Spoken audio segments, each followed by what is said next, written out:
Welcome back to Android Weekly. My name's Jayce, and this week we have to talk about updates. More updates, and after we're done, we can talk about updates again. Why? Because you all are on KitKat crack. I mean, you have so lost perspective on what's really important in life that you even accuse me of being on crack.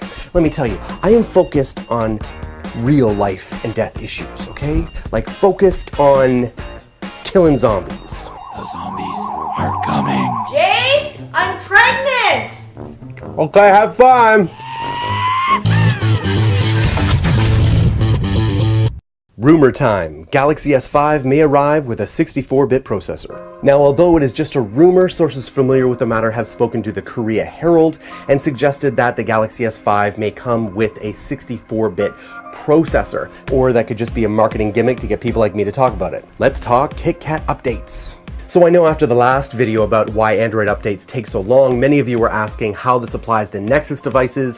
Why are KitKat releases taking so long on Nexus devices? Good question. So what we know now is that it is believed from a developer named Alan Sutton that there is a critical bug that relates to encryption and could have left encrypted devices unencryptable if the user entered the wrong password after the update. It appears that Google wanted to fix this serious problem before rolling out the Nexus 4 KitKat update, hence the unusual delay. Some Nexus 4 users are reporting that Android 4.4 KitKat has finally graced their phones, and the Nexus 7 and Nexus 10 were updated last week. Users on Twitter, however, have reported that the update weighs in at about 238 megabytes, and that you will need to have at least 20% battery life, and preferably a Wi-Fi connection. If you prefer to wait for the OTA, be warned that updates of this type come out in waves, and it can take days or even weeks until they reach all devices. Android 4.4 KitKat won't bring the Nexus 4 the new Google Experience launcher, but there is still a lot to look forward to. CyanogenMod teases new hardware partner, and they are just cruel about it too. They said this: lots of rumors circling the net. We're not quite ready to lift the veils, but we can confirm that we have a new hardware partner. But of course, Android Authority can dig a little deeper. A few days ago, Oppo's former vice president Pete Lau resigned, and while he didn't say anything about why he left, Lau posted online that a perfect Android flagship device is in the works, presumably in partnership with CyanogenMod. Let's move on to the new Android camera API. Google is working on a new camera API that will bring new features and possibly improved image quality to Android devices, including the Nexus line. Many reviewers have panned the camera experience on the Nexus 5 as inconsistent and mediocre, with some going so far as to call the product unfinished. Google acknowledged the problems and said that a software update could alleviate some of them. Indeed, code discovered in the publicly available Android source code suggests that a new camera API is in the works that could improve image quality and give access to new features. New Android camera API may bring raw shooting, face detection, and even burst mode. Let's move on to Google Apps updates. Google Drive. According to a Google Plus post from the development team, the biggest update is the addition of Find and Replace, but mobile users will also benefit from the ability to insert tables and use name styles. Other changes involve the ability to rename scanned documents before uploading them, as well as a new two-column layout for viewing docs on tablets. We also spotted a few minor changes to the user interface, which feels sleeker and faster. So let's talk the Google Translate app. This was a lot of fun. I wasted a lot of time playing with this today.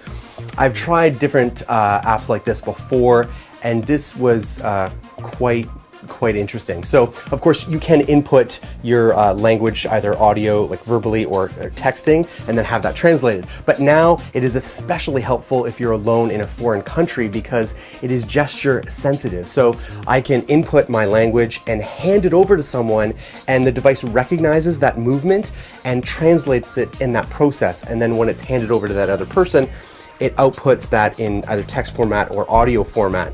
It's fantastic. Now, in the past when I've used these things, it's been finicky and it was easy to foil. And in the beginning, it made some errors, but then it seemed to adapt to my speech. So I could give it something that was relatively fast and complicated, and unrelated phrases like this.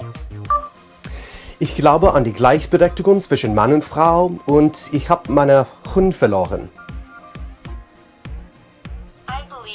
Equality between men and women, and I lost my girlfriend.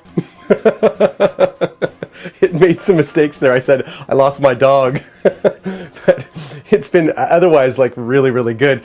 In the beginning, I asked it to translate bitteschön, which means you're welcome. Most people translate it as you're welcome, and instead it translated it as bitch.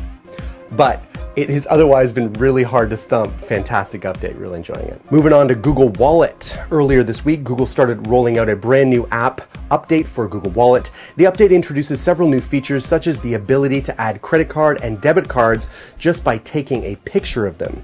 According to the changelog, the update brings support for new Google Wallet card and even minor bug fixes and a few unspecified performance improvements. These changes alone would have made Google Wallet update pretty significant, but there's more. For 4.4 KitKat users, the new wallet update brings tap and pay support. Let's move on to Google Newsstand. Recently, it was announced that Google merged Google Currents and Google Magazine. The result is an application called Google Newsstand, which combines the features of both apps into a single interface. Check out our own Joe Hindy's deeper look, linked below. But he says, all in all, it is a mammoth improvement. Check that out. You may have heard about the original Apple versus Samsung legal battle, but that was decreed as a mistrial by Judge Lucy Koh last year, after she found that the jury from the 2012 trial miscalculated the amount of damages that Apple was entitled to. But suffice it to say that unless one of Samsung's appeals succeeds, the result of this retrial is that Samsung will have to pay Apple a grand total of $890 million. And Samsung chose to pay them in pennies. No, I'm just kidding. It was just a silly internet meme. But Samsung will be paying them in $30 used proprietary power cords now worth nothing.